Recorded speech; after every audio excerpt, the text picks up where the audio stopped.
And so I'm just me now, and it feels amazing. Like I've never experienced this freedom before. And it's finally, as I say, taking off the fear, the doubt, and the insecurity, and living into and fully embracing who you are, for me, in Christ, who you are as to who God made you. And that is when life becomes really great. And so to your point, when the sales aren't coming, when you don't have, people on your calendar, I don't worry at all.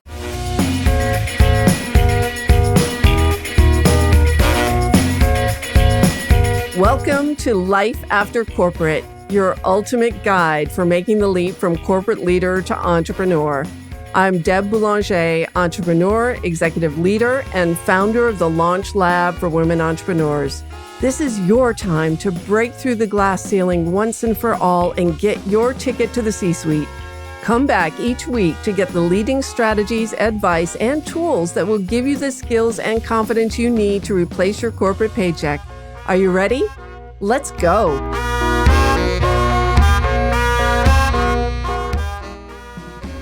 Welcome back to another episode of Life After Corporate, my friend. And if you're new to our show, welcome home. This is where you get the real story about what it takes to build and grow and scale a successful service-based business. And today I have a very special guest to share with you.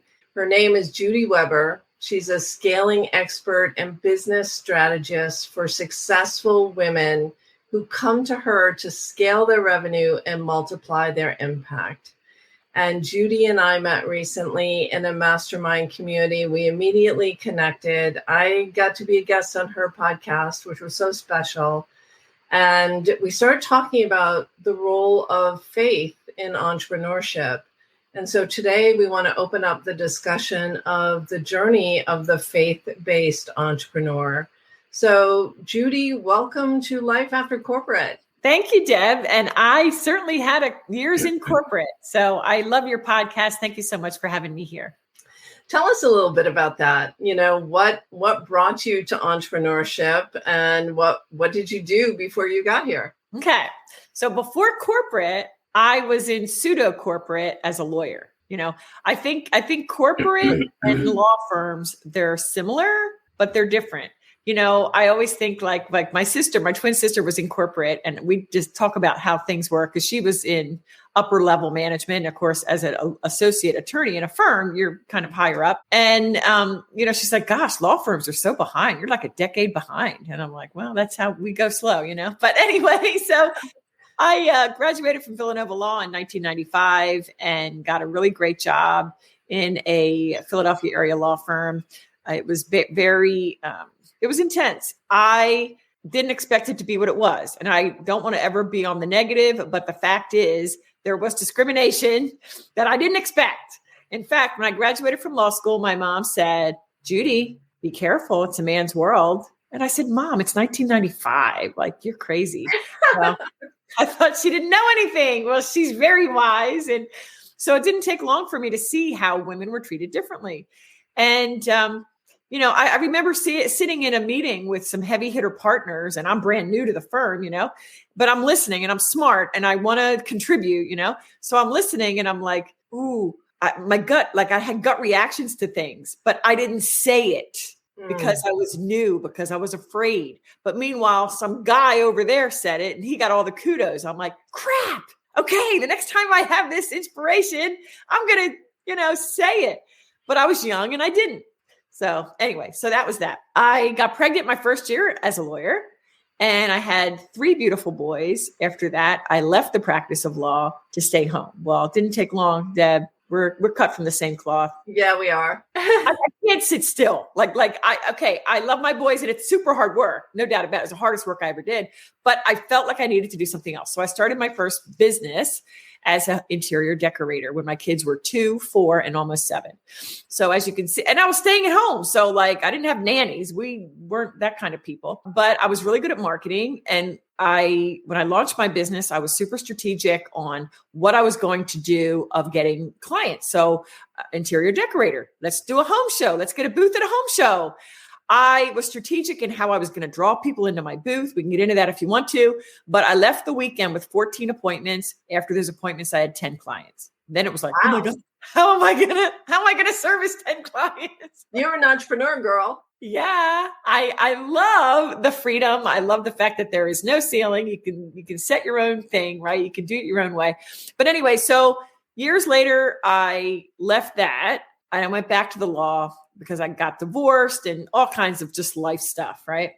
So years after that, then when I re-entered the law, I was a medical malpractice defense attorney. That was very intense in the courtroom in Philadelphia, one of the toughest venues in the nation for litigation. Lots of corruption there. That's not nonsense. That's true. I've seen it. I could wrinkle your toes with stories. But anyway, so what happened was I met a guy and I remarried. And I was happy doing litigation. I was good at it. And I loved the sophistication of the work. But my new husband's friend had a business, a very successful business, international business with places all over the US, Canada, and elsewhere.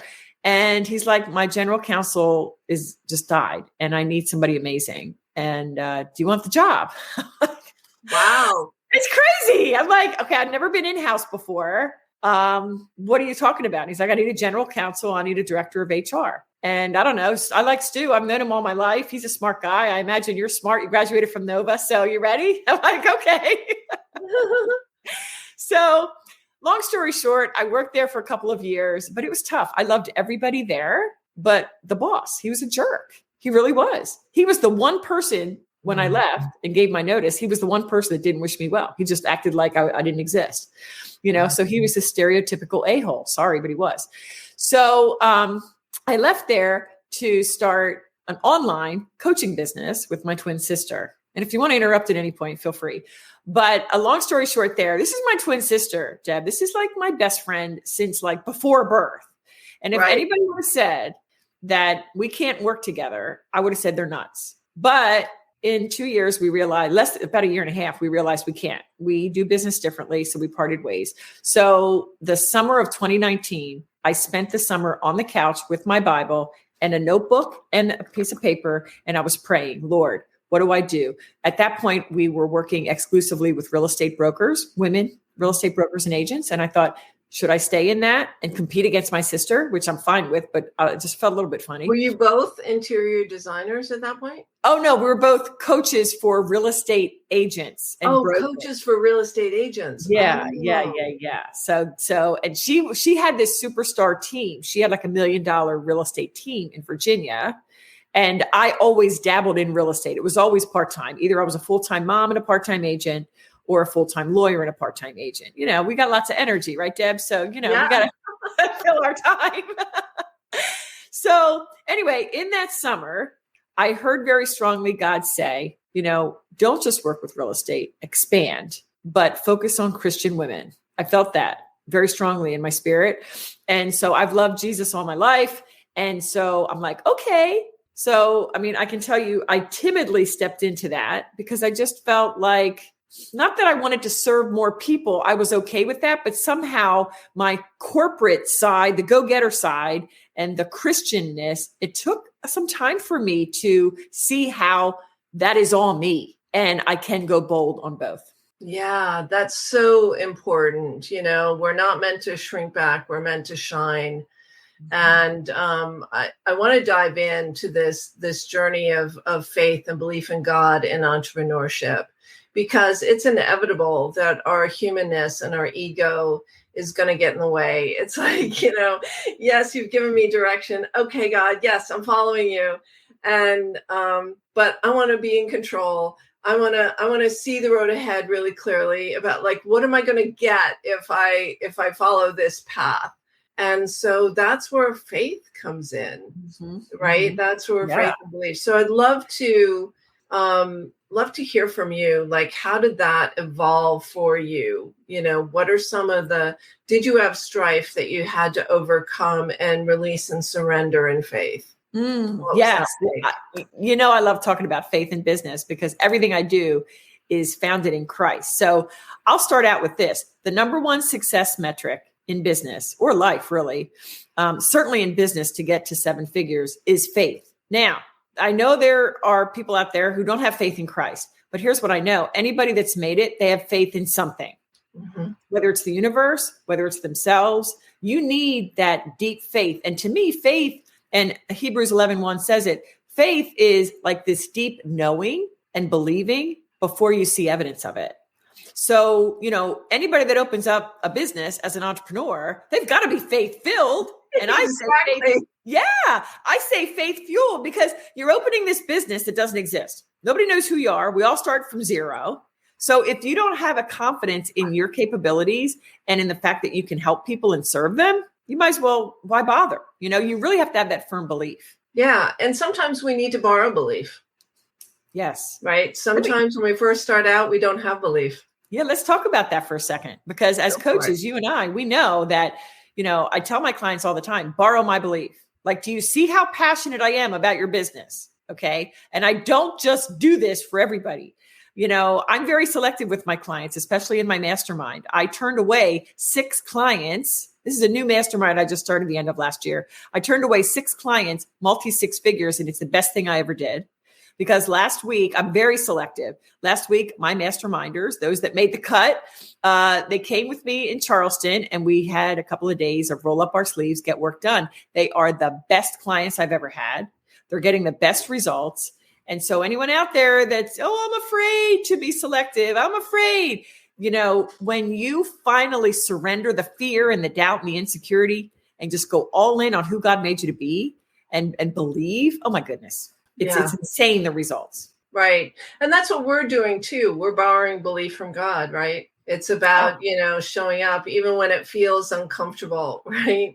So recently, I went live 5 days in a row, and I'm just kind of introverted. I'm shy by nature. I was an only child for like 8 years before my brother came along, and I am perfectly fine entertaining myself.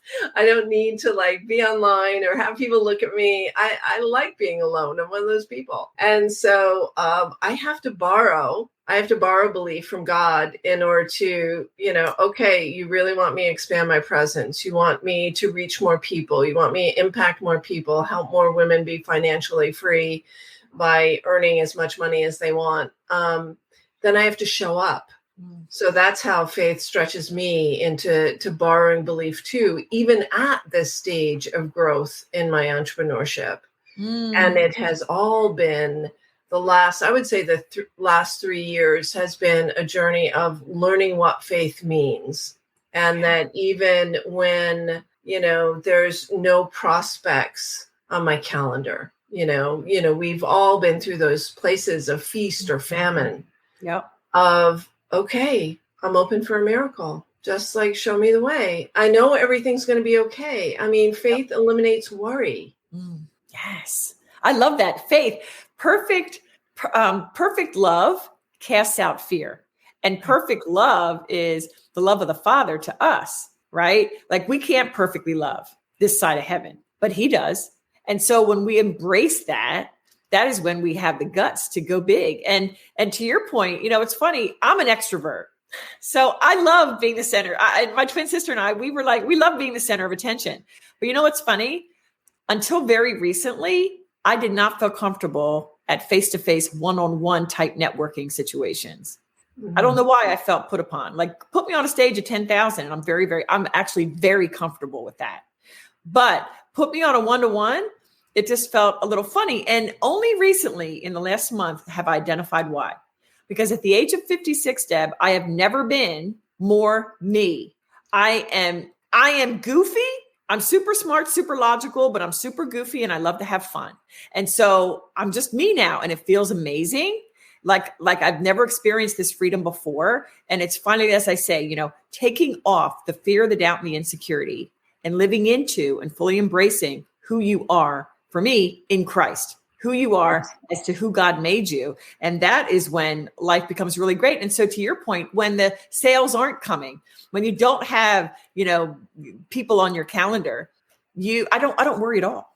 I don't worry. He's come through time and time and time again. And I know that He right now is doing His thing in priming people for me, in priming people for you. Each of us has clients that He has hand selected for us already, but we get in our own way when we don't show up, when we don't be bold, and speak our message and the value that we bring, I mean, that's ginormous. It is ginormous. And and there's a reason why we're having this conversation here today. And there's a reason why you, as our listeners, are listening to this conversation today. And it's so you too can be bold, be brave, and release fear and insecurity and doubt about your future by embracing faith that you're here for a reason. And there's something bigger than you operating here. Like you said, Judy, whether you call it God, Christ, the universe, whatever it is, you need to have faith in something bigger than you.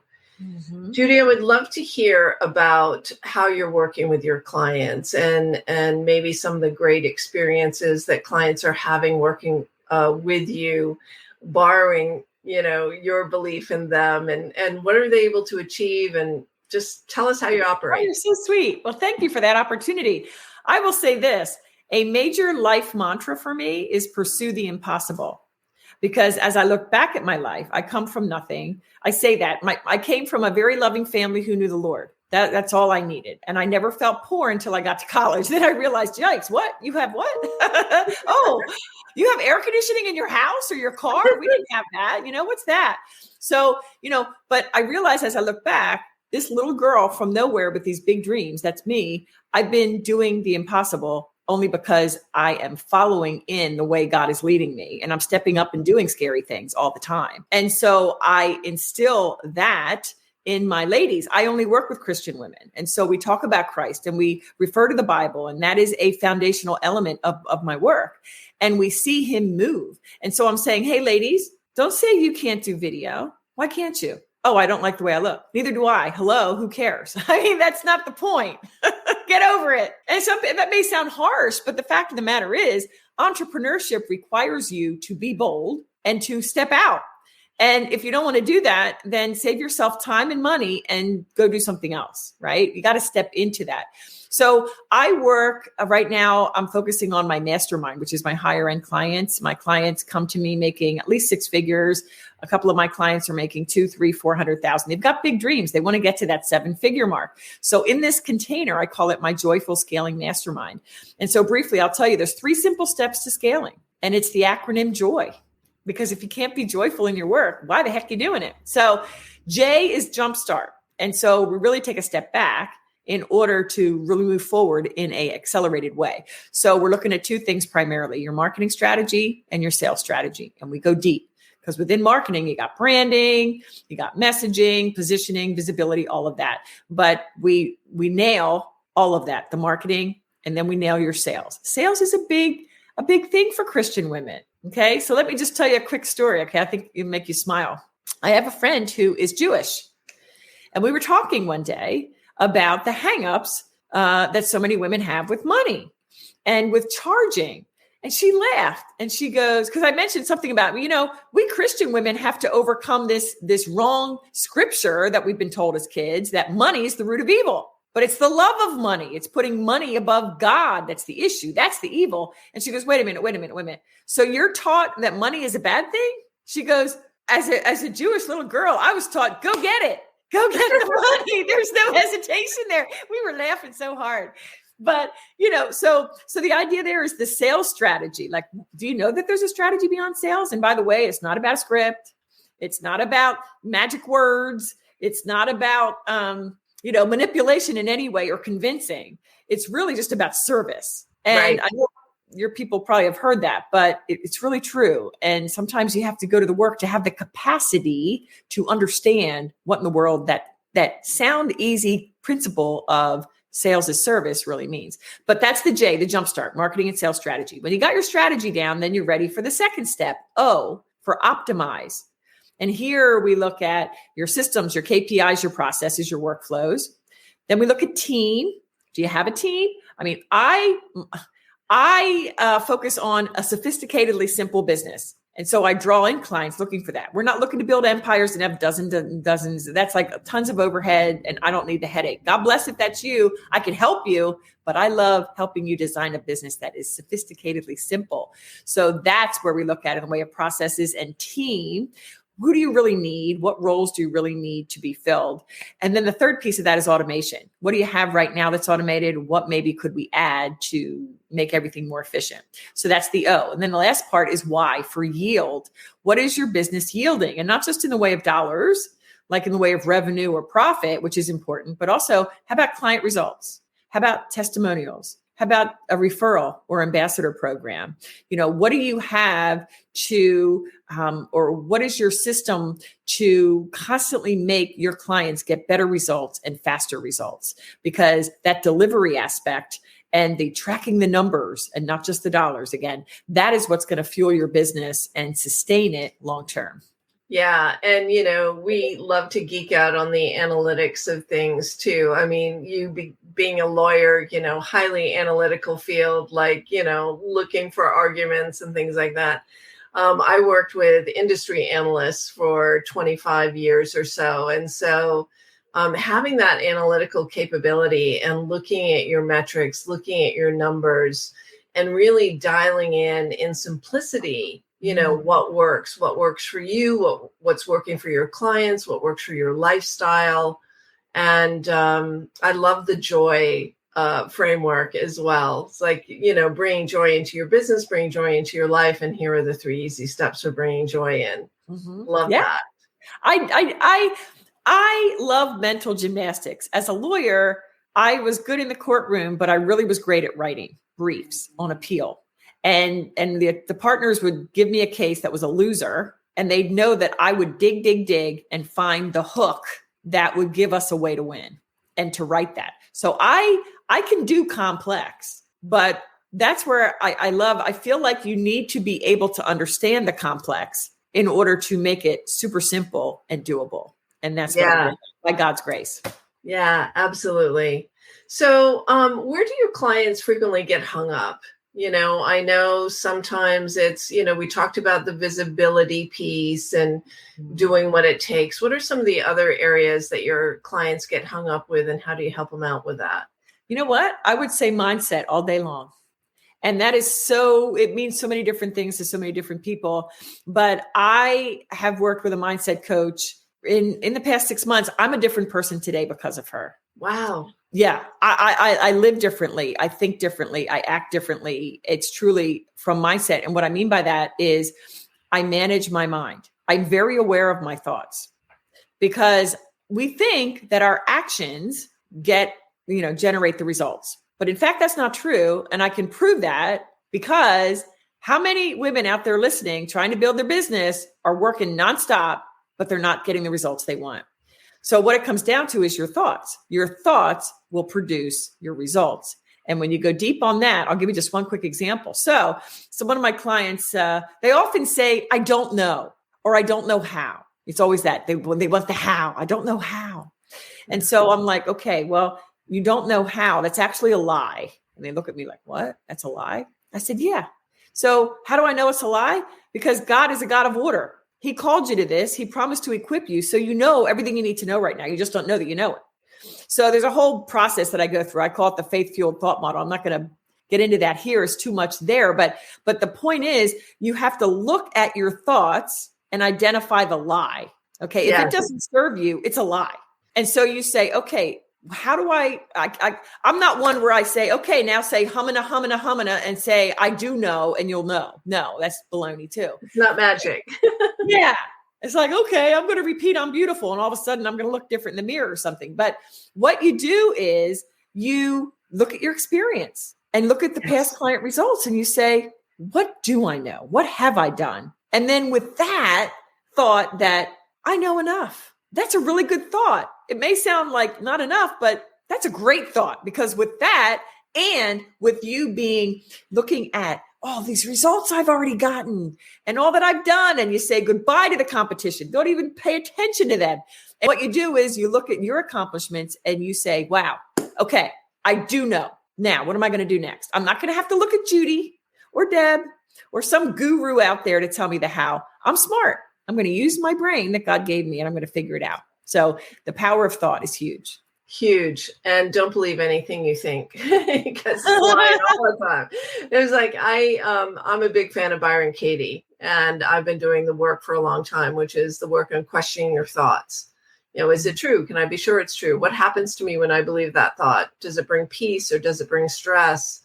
And turning the thought around and saying, is the opposite equally, if not more true? And so, even from a very logical perspective, you can break down your thinking. But I love the power of intentions, too. So I like to play with that. I started playing with parking spaces. And it was also an easy way to test out my faith. I know this is going to sound really silly, but I trusted that whenever I went to Main Street in town, I live in a resort community. So this is parking spaces are super hard to come by, that there was always a space for me right in front of where I was going. And I started really believing that all the time.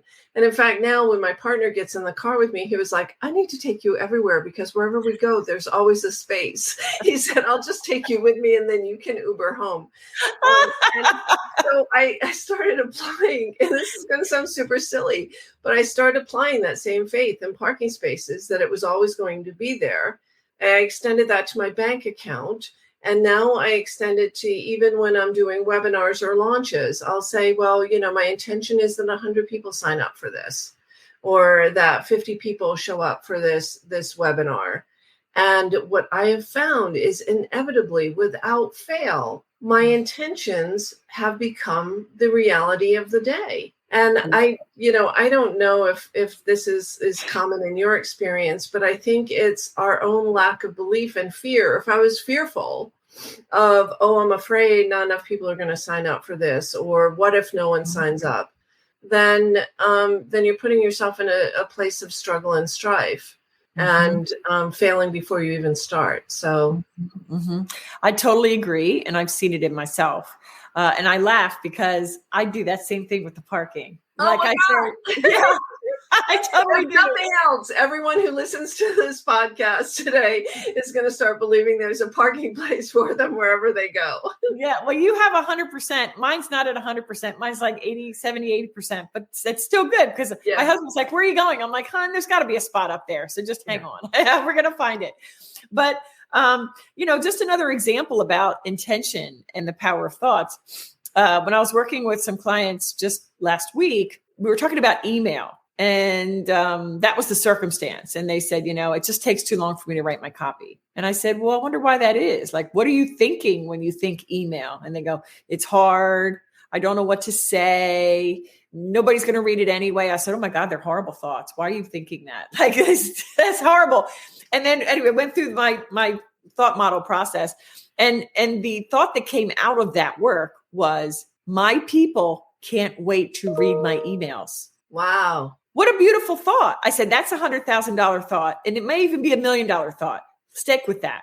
Because when you have that thought, my people, not everybody, but my people, the ones I care about, can't wait to get my emails. Wow. How motivating is that for you to hit the fingers to the keyboard and say, wow, I'm going to serve them up something good today. Wow, Judy. It's the power of thoughts. I can't wait to meet you in person. Me too. I love New York. I love you. I feel like we could riff on this all day because we both kind of geek out on frameworks and putting things into easy to understand step-by-step processes that get real results. And we're focused on similar areas. And I know when you interviewed me for your podcast that, it might seem odd that we're interviewing another business scaling coach. But the truth is that there's someone for everyone. And, for those of you who feel you're listening to this, Judy is your coach, go reach out to Judy. I mean, really, I think the most important thing, Judy and I both mentioned, we have coaches. We get coached all the time. I think this journey to expansion, this journey to fulfilling your true destiny, to fulfilling your divine assignment, means that we have to work to get our own shit out of the way, right? So that it can actually happen. And the way we do that is through coaches, mindset coaches, or coaches that teach us different skills or habits that will get us the results that we're looking for. So Judy, to that end, first of all, this has been such a joy. This conversation has made me laugh. It's made me cry. I've got tears in my eyes. Oh, I love you, Deb. I love you too. It's giving me some chills. How do people get in touch with you? And is there anything that folks can opt into or download if they want to learn more? Well, thank you for that opportunity. I am at Judy Weber Co. everywhere. I encourage you to download my Ultimate Scaling Guide, 4 proven strategies for accelerated growth in your business. You can go to my website, judyweber.co, and you can download that for free. And really, I am the type of person, and you know this, Deb, and I think the ladies can hear it. I really want to connect. I'm not just one of these to get followers and connectors or whatever. I am everywhere. LinkedIn, Facebook, Instagram. It is me that is answering in the DMs. I would never let my team do that. I'm not building an empire. So yes, please do reach out. And thank you again, Deb, for this wonderful opportunity. It's been a great conversation, and we'll have to talk offline how we can make something happen in person, or maybe even a collaborative event. How fun would that be? Ooh. I like it. That's kind of an idea. With that, we're going to end this episode. Thank you for listening, my friend. Till next time. Thanks for listening, my friend. If you enjoyed this show, please head over to iTunes and subscribe and leave us a review. And be sure to hop over to the Life After Corporate Facebook group and join other growing entrepreneurs to get weekly tips on how to create more money and meaning doing work you love.